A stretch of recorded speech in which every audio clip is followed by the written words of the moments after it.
El fugo de los campamentos ardía mientras los nuevos reclutas enfrentaban su primer amanecer en la legión. Desde ese momento, cada respiración cada paso se convertía en una prueba de resistencia. Una prueba pocos sobrevivían intactos. Los soldados romanos no eran entrenados con suavidad. Su día comenzaba antes del alba, con ejercicios físicos que empujaban los límites del cuerpo humano. Correr kilómetros cargando pesadas piedras, nadar en ríos helados y realizar marchas interminables bajo el sol abrasador. La disciplina era absoluta, la pereza era castigada sin excepción. El fuego del amanecer iluminaba los campamentos mientras los nuevos reclutas se preparaban para enfrentar su primer día en la legión. La bruma cubría los campos, while era frío mortal la pio, recordando a los hombres que nada sería fácil. Desde el primer instante cada movimiento, cada respiración y cada paso se convertía en una prueba de resistencia. La rutina de los soldados romanos comenzaba antes de que el sol asomara sobre el horizonte, y cada jornada era un combate contra el cuerpo humano, un desafío para la mente y un entrenamiento diseñado para destruir la debilidad. El día empezaba con carreras interminables. Los reclutas corrían kilómetros cargando piedras pesadas, imitando el piso que algún día tendrían que soportar en el campo de batalla.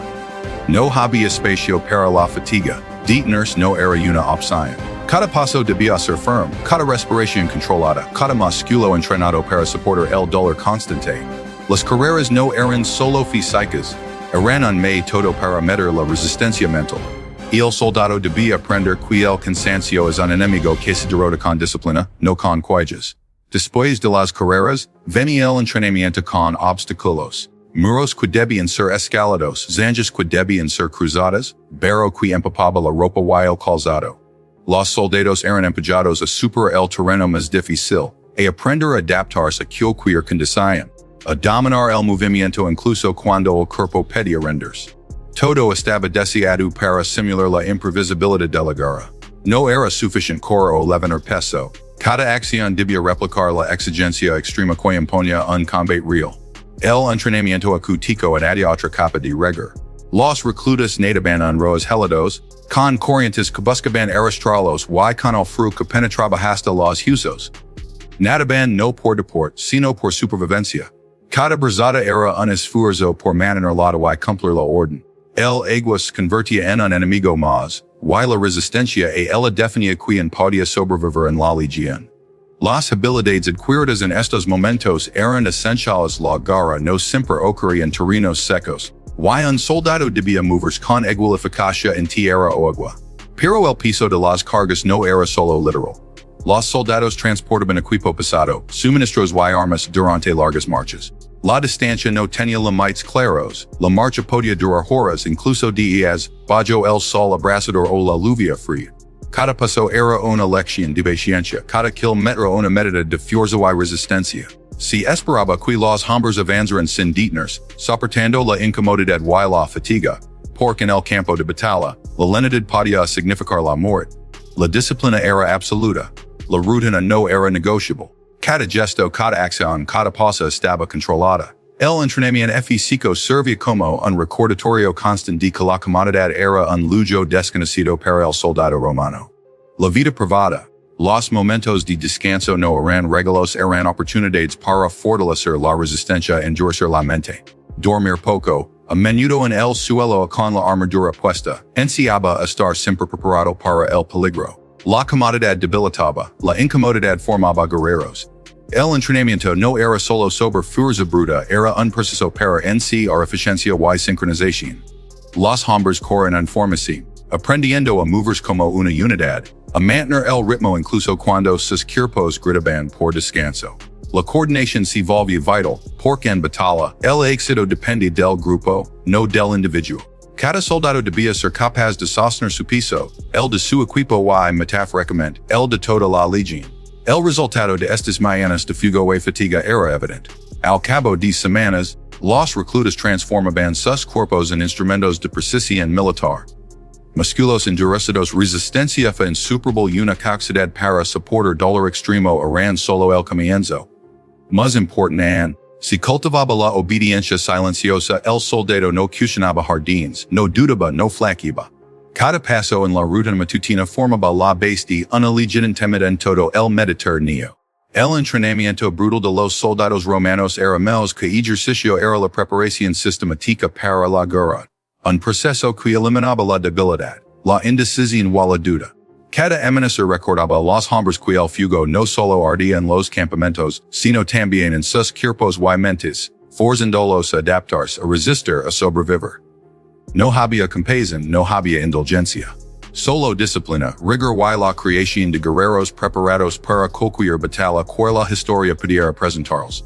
El sonido metálico del acero chocando contra el acero resonaba en los campamentos de la legión, mezclando con los gritos de los instructores y los gruidos de los reclutas exhaustos. Desde el primer día los soldados romanos eran enfrentados a la realidad más cruda de la guerra, la muerte acechaba en cada era, y la precisión no era una opción, sino una obligación. No se trataba de aprender a blandir una espada por entretenimiento o de practicar con movimientos suaves y controlados. Cada golpe, cada bloqueo y cada estacada se entrenaba bajo presión, con la constante amenaza de que un follow podía significar la derrota en un enfrentamiento real. Se practicaba con el gladius, la espada corta que se convertiría en el embalo de la eficacia romana y con el pilum, la lanza deseada para perforar escudos enemigos y desorganizar las formaciones contrarias. La coordinación con el scudum, el gran escudo rectangular, no solo protegía al soldado, sino que permitía a toda la unidad avanzar como un solo cuerpo. Cada entrenamiento replicaba la confusión y el caos del campo de batalla, y el soldado debía reaccionar como si la vida misma dependiera de cada movimiento. El ejercicio no era gradual ni indulgente. Se exigía a los reclutas que combatieran durante horas, primero en simulaciones de uno contra uno, luego en formaciones de escuadrones completos, mientras los instructores imponían una vigilancia estricta. Los errores eran castigados con repetición hasta la fatiga extrema. Un golpe mal dado, un bloqueo tardío, una formación rota cada follow quedaba registrado y corregido con severidad. La disciplina era inquebrantable, porque en la guerra real no hay segundas oportunidades. A menudo, los entrenamientos se realizaban en condiciones cocos cuerpos humanos podrían soportar. Bajo el sol abrasador del mediodía en la lluviolada de la madrugada, los soldados continuaban practicando movimientos, lanzamientos de pilum y maniobras de escudo, hasta que el cansancio físico y mental se convertía en un estado permanente. La temperatura del hierro de las armas podía quemar la piel, y el piso combinado de la armadura y el escudo hacha que cada paso fuera una lucha contra la gravedad. Nada se dejaba al azar, cada escenario simulaba la brutalidad de la guerra real, y cada soldado debía aprender a moverse, atacar y defender sin vacilar. El entrenamiento con armas no solo fortalecía el cuerpo, moldaba la mente. Un soldado debía aprender a anticipar los movimientos del enemigo, a mantener la calma mientras todo a su alrededor era caos, y a coordinar cada golpe con el de su compañero, formando filas impenetrables y manteniendo la sincronización perfecta de la legión. Las verdinas se daban en un grito firme y eran ejecutadas al instante. La indecisión era un lujo que no existía. Esta práctica constante creaba soldados que podían mantener la precisión en medio del miedo y el dolor. Soldados cuya habilidad para usar el gladius y el pilum con exactitud podía decidir el destino de una batalla. Incluso la repetición tenía un propósito estratégico. Cada movimiento era enseñado perfeccionado hasta que se convertía en instinto. Los soldados no pensaban en los ataques, reaccionaban automáticamente cada corte, cada empuje, cada defensa fluyendo como un río de acero perfectamente orquestado. Las unidades entrenadas de esta manera podían enfrentarse a enemigos en mayor número, romper líneas de defensa y adaptarse a cualquier situación imprevista.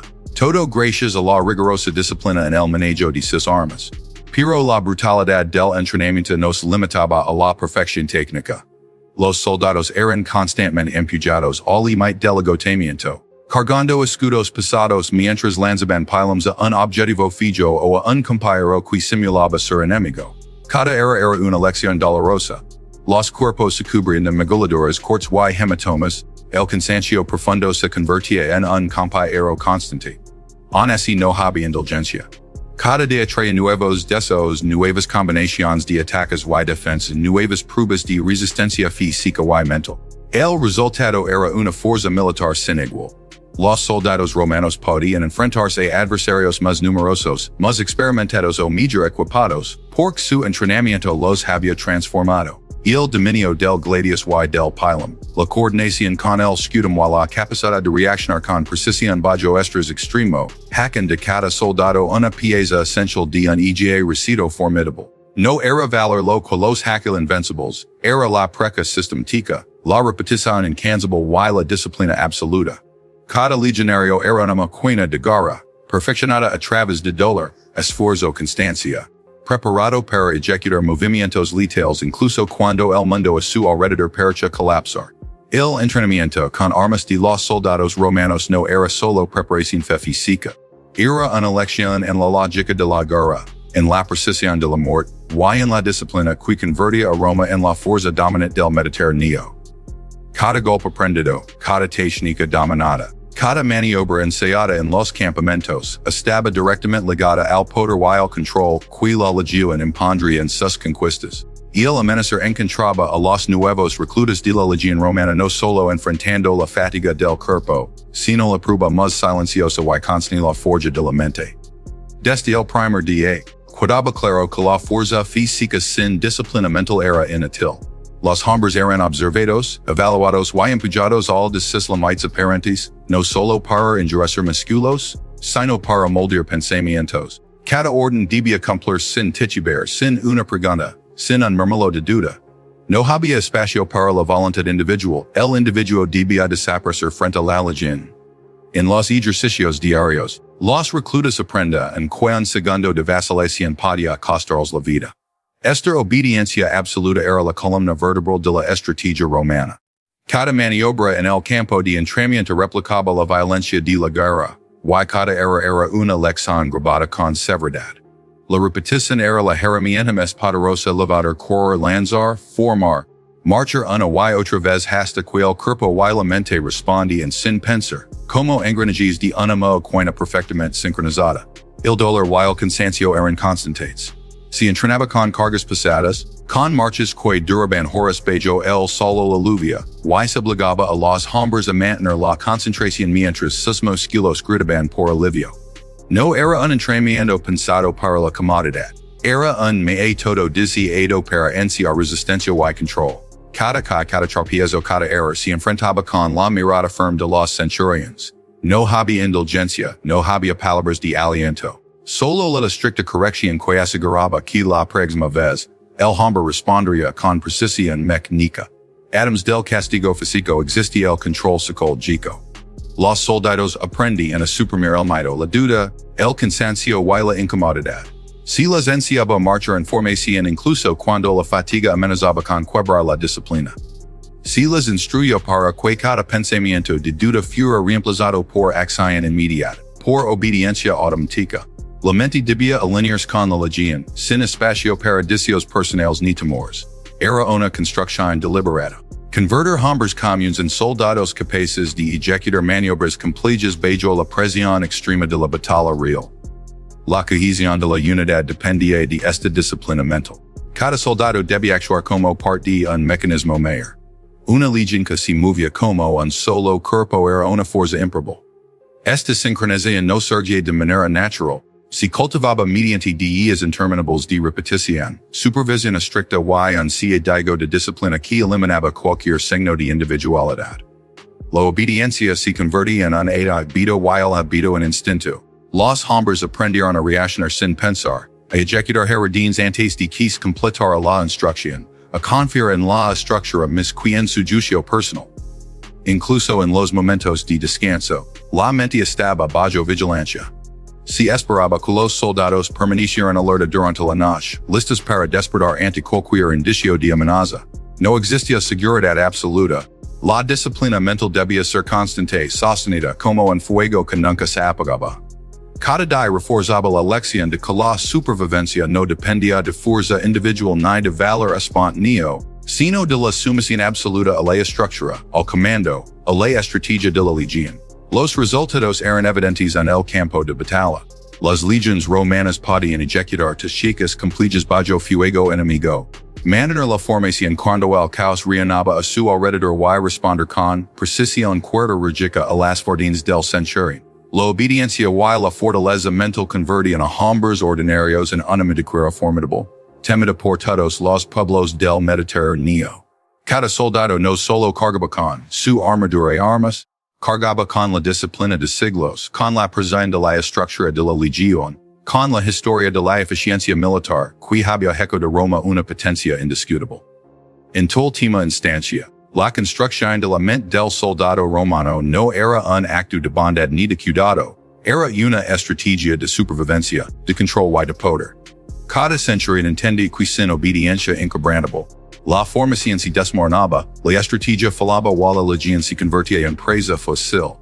La mente era el terreno más importante, más que cualquier espada o escudo. Forjarla requería disciplina extrema, rigor constante y una severidad que hoy resulta casi inimaginable. La historia recuerda estos hombres no por sus nombres individuales, sino por la fuerza colectiva de sus mentes entrenadas para obedecer. Resistir y ejecutar con precisión. La legión no era un grupo de individuos, era un organismo único, construido sobre la base de la disciplina mental, de la obediencia absoluta y de la resistencia implacable.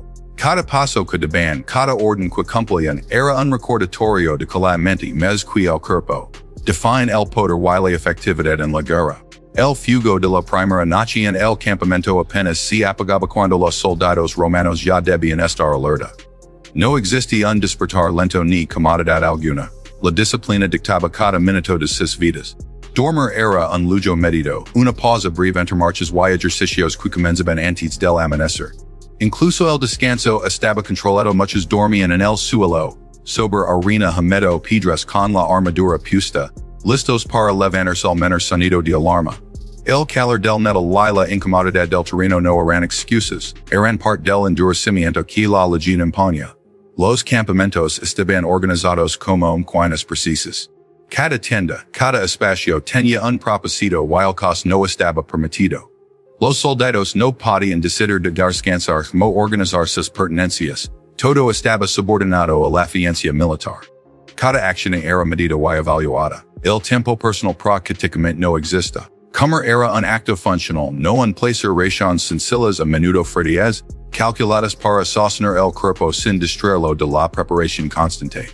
El hambre ocasional era una realidad que fortalece la resistencia, enseñando a los hombres a ignorar la incomodidad y centrarse técnicamente en la misión.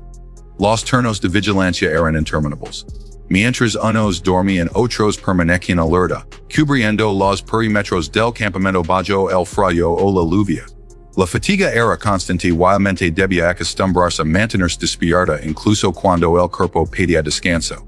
Cada guardia era una lección sobre la vigilancia y la supervivencia. La seguridad del grupo dependía de la resistencia individual, de la capacidad de soportar la incomodidad sin cuidarse ni vacilar. La higiene era mínima y controlada. Los soldados rara vez tenían tiempo para bailarse. La suciedad, el sudor y la arena se acumulaban mezclados en dos con el olor del metal y la alvora de los entrenamientos. Cada hombre debía aceptar su estado sin cuidarse, pues la legión no podía permitirse distracciones ni indulgencias. Las enfermedades y las heridas eran comunes, y cada soldado debía aprender a resistirlas mientras continuaba cumpliendo con su rutina. La incomodidad física constante, lejos de debilitar, fortalece la resistencia, creando hombres que podían soportar condiciones que habrían quebrado a cualquier civil común. Incluso los movimientos cotidianos estaban regimentados.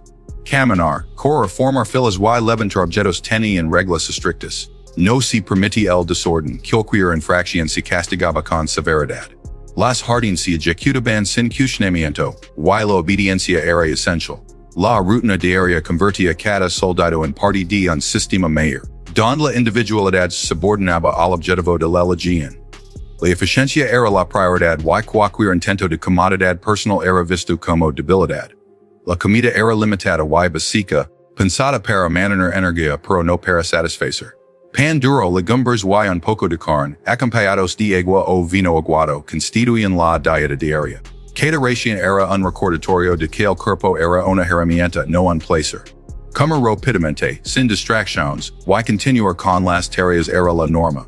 Los soldados aprenden a valorar la eficiencia sobre la indulgencia, a aceptar el mínimo necesario a convertir la disciplina en un hábito que moldaba cada aspecto de su existencia. Los tiempos de descanso eran interrumpidos por ejercicios, revisiones de armas y entrenamientos tácticos. La noche podía ser corta, apenas unas horas antes de que comenzara de nuevo el ciclo de marcha, combate simulado y vigilancia. Esta falta de comodidad no era un accidente, era un entrenamiento en sí misma. Los soldados se acostumbraban a soportar el frío, la fatiga y la incomodidad extrema, asegurando que ninguna condición física ni emocional pudiera sorprenderlos en el campo de batalla. La resistencia al dolor, la disciplina y la capacidad de continuar funcionando a pesar de la privación eran tan importantes como la habilidad con la espada o el escudo. Con el tiempo, esta rutina inflexible y austera formaba hombres capaces de sobrevivir en condiciones que quebraran en la mayoría de los hombres comunes. La falta de confort, la constante exposición a la incomodidad y la subordinación total a orden militar no eran castigos, sino herramientas de formación. Cada noche fría, cada terreno duro, cada comida simple y cada minuto de sueño reducido contribuía a la construcción de soldados disciplinados, resistentes y preparados para cualquier desafío que la guerra pudiera presentar. Al final, la legión no necesitaba hombres y modos, necesitábamos coinas humanas de eficiencia, acostumbradas a la profesión y capaces de funcionar bajo presión extrema. El rigor de su vida diaria, la ausencia de descanso verdadero y la continua exposición a la incomodidad no era cruel por Capricorn, era la base de un poder militar dominaria durante siglos. Cada acción, cada rutina, cada sacrificio personal estaba calculado para forjar un ejército capaz de superar cualquier obstáculo. El poder del ejército romano no se medía únicamente por la fuerza de sus armas ni por la extensión de su territorio. Su verdadera fuerza residía en la disciplina inquebrantable y en la cohesión meticulosa de cada legión. Desde el primer día de entrenamiento, cada soldado aprendía que su individualidad no importaba. Lo que importaba era la precisión del grupo, la sincronía de sus movimientos y la obediencia absoluta a las órdenes. Cada hombre era una pieza en una maquinaria de guerra cuidadosamente calibrada. En los campamentos, la disciplina comenzaba antes del amanecer. El silencio reinaba mientras los soldados marchaban en filas perfectas, cada paso calculado y cada gesto coordinado. La cadencia de los pies sobre la tierra y el metal de las armaduras resonaban como un solo latido. Una muestra palpable de cómo la unidad se convertía en fuerza. Cada falo, cada desacuerdo, era corregido de inmediato. Con severidad, no existía tolerancia para la negligencia, el error no era una opción. La cohesión del ejército no era un concepto abstracto, se manifestaba en la formación de batalla. El CA libre testudo, o formación de tortuga es un ejemplo de esta estrategia. Escudos entrelazados, hombres alineados de manera casi mecánica, avanzando como un solo organismo, capaz de resistir la lluvia de flechas enemigas. Esta coordinación no surge de manera espontánea, era el resultado de años de entrenamiento riguroso, repetición y disciplina férrea.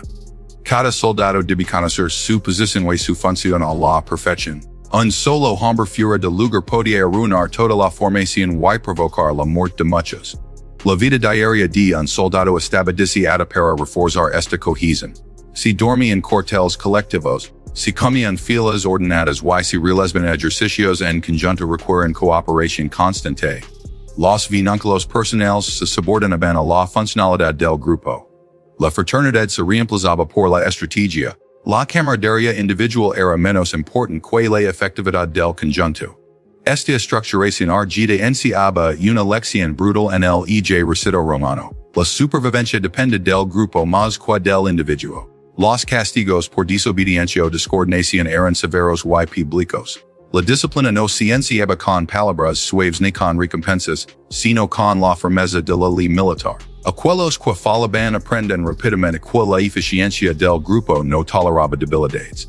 La obediencia absoluta y la disciplina no eran opcionales, eran esenciales para la supervivencia y la eficacia del ejército. La cohesión también se extendía al entrenamiento físico. Los ejercicios en grupo, desde marchas interminables hasta maniobras de combate, requerían que cada soldado mantuviera el ritmo del conjunto. La fatiga individual se equilibraba con la fuerza del grupo, ningún hombre podía abandonar su posición sin poner en riesgo a todos los demás. Cada instrucción estaba diseñada para reforzar la idea de unidad. El soldado romano existe para la legión, no para sí mismo. Esta disciplina rigurosa convertía al ejército romano en una fuerza casi imparable. En el campo de batalla, las legiones se movían como organismos coordinados, cada movimiento previsto, cada ataque calculado.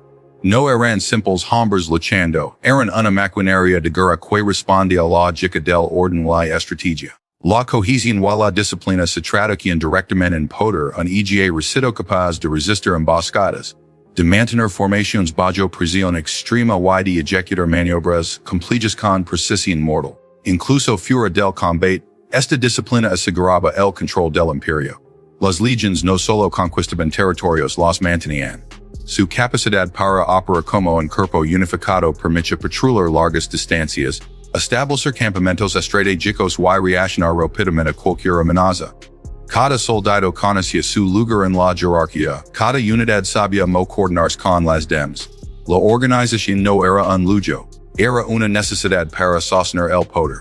Al estudiar la historia del ejército romano, queda claro que la cohesión y la disciplina eran muscualmente todos de entrenamiento eran herramientas de poder. Sin estas, incluso los soldados más valientes habrían sido vulnerables. La historia muestra que la efectividad militar del imperio no descansaba únicamente en la espada, sino en la capacidad de un grupo de hombres para actuar como uno solo, con precisión humana y obediencia inquebrantable. En última instancia, el ejército romano demuestra que la fuerza no es solo cuestión de armamento y números. Es cuestión de estructura de orden y de la disciplina que transforma un conjunto de individuos en un organismo formidable. La cohesión y la disciplina eran el núcleo invisible que mantenía el imperio en pie, y su historia sigue siendo un testimonio del precio del control absoluto y del rigor sin concesiones. El sacrificio y la disciplina implacable eran la esencia de un soldado romano. No era solo un entrenamiento físico ni una rutina de ejercicios, sino una forma de vida que transformaba hombres comunes en mil cuenas de guerra capaces de cambiar el curso de la historia. Cada gesto, cada orden, cada marcha estaba calculada para crear resistencia, obediencia y precisión. El hombre que entraba en la legión como un recluta, lleno de dudas y debilidad, emerge convertido en un guerrero cuyo cuerpo y mente respondían como un solo organismo. Desde el primer amanecer, los soldados eran empujados al límite. El día comenzaba con largas carreras cargando piedras pesadas, mientras el frío de la mañana mordía la piel, la fatiga se acumulaba con cada paso. Nadie se detenía, nadie mostraba debilidad. Incluso los ruas eran un obstáculo que debían superando, a veces arrastrando el peso de sus armas y armaduras. Cada movimiento estaba diseñado para quebrar la resistencia natural del cuerpo y reconstruirla en forma de fuerza, resistencia y dureza. El entrenamiento con armas era igual despiadado. Aprender a manejar el gladius. El pilum y el escudo no era un juego. Los instructores simulaban batallas reales, obligando a los soldados a ejecutar maniobras complejas bajo presión extrema. Cada era podía costarles la vida, y cada éxito se repetía una y otra vez hasta que se convertía en instinto. No había margen para la duda ni para la improvisación, la perfección era la única opción aceptable. Pero la fuerza física no era suficiente. La mente debía ser igualmente endurecida. Los soldados aprendían a obedecer órdenes sin cuestionarlas, a soportar el dolor sin quejarse y a actuar como una unidad indivisible. La individualidad era irrelevante. El objetivo era que cada cuerpo y cada pensamiento estuvieran subordinados a la estrategia y el orden militar. La disciplina mental era tan rigurosa como la física, y solo los que podían combinar ambas sobrevivían a la primera fase de entrenamiento. El descanso y el tiempo personal eran prácticamente inexistentes. Las noches eran cortas, y muchos dormían en el suelo con la armadura pista, preparados para despertar al primer indicio de peligro. El lujo, la comodidad y la privacidad eran sacrificados en nombre de la legión. Cada instante estaba dedicado a la preparación, cada momento de debilidad podía ser fatal. La vida se medía en términos de resistencia, obediencia y eficacia militar. Esta combinación de sacrificio físico y mental tenía un propósito claro: formar un ejército temido en todo el Mediterráneo. Los romanos no conquistaban únicamente con armas, conquistaban con precisión, organización y disciplina implacable. La eficiencia de la legión no era fruto del azar ni de la superioridad individual de sus soldados. Era el resultado directo de un régimen sistémico de entrenamiento, de una vida estructurada alrededor del rigor y de una obediencia absoluta a las órdenes.